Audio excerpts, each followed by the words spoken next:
దాడులు ప్రతిదాడులతో పశ్చిమాసియాలో యుద్ధ వాతావరణం తీవ్ర రూపం దాల్చడంతో ఇరాన్ కీలక నిర్ణయం తీసుకుంది. ప్రపంచ చమురు రవాణాలో అత్యంత కీలకమైన హోర్ముజు జలసంధిని పూర్తిగా మూసివేస్తున్నట్లు ప్రకటించింది.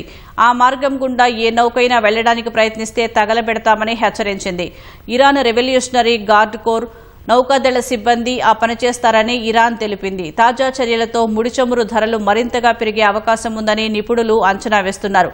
హోర్ముజ్ జలసంధిని మూసివేయడంతో సుమారు 700 ఆయిల్ ట్యాంకర్లు జలసంధికి ఇరువైపులా నిలిచిపోయాయి.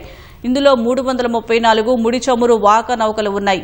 యుద్ధ భయంతో ఇన్సూరెన్స్ సంస్థలు ప్రీమియం కవరేజీ ధరలను విపరీతంగా పెంచేశాయి. దీని ఫలితంగా బ్రెంట్ క్రూడ్ ధర 10% పైగా ఎగబాకి $80లకు చేరుకుంది. అటు హోర్ముజ్ జలసంధి మార్గం నుంచి ఒక్క చుక్క చమురు కూడా దాటి వెళ్లదని ఇరాన్ హెచ్చరించింది. రాబోయే రోజుల్లో ముడి చమురు ధర $200లకు చేరుకునే అవకాశం ఉందని ఇరాన్ రెవల్యూషనరీ గార్డ్ కోర్ తెలిపింది.